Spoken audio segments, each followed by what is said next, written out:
দেখুন সামনে কি ভয়ঙ্কর কুয়াশা।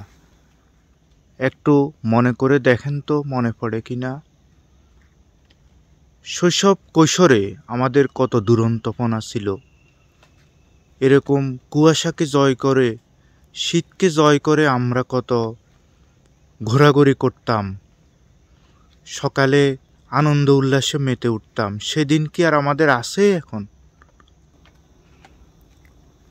দেখুন সামনে কি ভয়ঙ্কর কুয়াশা। এরকম কুয়াশার মধ্যে হাঁটতে রাস্তাঘাটে কিছুই দেখা যায় না, কিন্তু ভালোই লাগছে আমার। একেবারে গ্রাম বাংলার শীতকালের যে কুয়াশার নিয়ে আমরা অনেক গল্প শুনি। মেঘে ঢাকা, আকাশ দেখা যায় না, সবুজ গাছপালা সব কিছু যেন অন্ধকারে হারিয়ে যাচ্ছে। এরকম একটা এনভায়রনমেন্ট।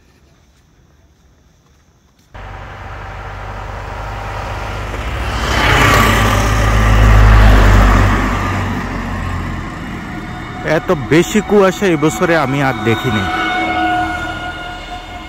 সকালবেলা হাঁটার চেষ্টা করি, সেটার অংশ হিসেবে আজকে বের হলাম, কিন্তু সামনে কিছুই দেখা যাচ্ছে না।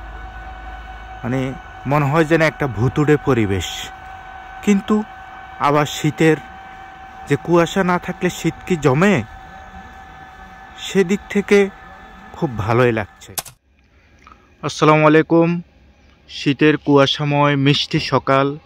একটু মনে করে দেখেন তো, এরকম কুয়াশাময় সকাল, শীতের যে মিষ্টি সকাল, এরকম কুয়াশাময় সকাল সর্বশেষ কবে দেখেছেন? আমাদের জীবন যান্ত্রিকতায় ভরা।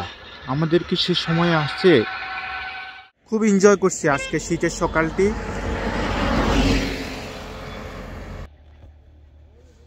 শীতের সকাল বাঙালি জীবনের ঐতিহ্যের অংশ। একটা সময় এই শীতের সকালকে মানুষ খুব এনজয় করত। কি কুয়াশা, কিছুই দেখা যাচ্ছে না। এই শীতকাল আবার অনেকের জন্য দুর্ভোগ বয়ে আনে। যারা ছিন্নমূল, যারা অসহায়, মানুষের জীবনযাত্রা থেমে নেই। কুয়াশায় ঢাকা গ্রাম, কুয়াশায় ঢাকা শহর, মানুষ কি থেমে থাকবে?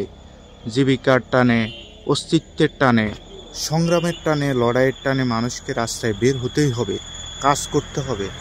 এটাই জীবনের। কুয়াশার মধ্যে শালিক পাখি কিন্তু থেমে নাই, খাবারের অনুসন্ধানে তারা ব্যস্ত।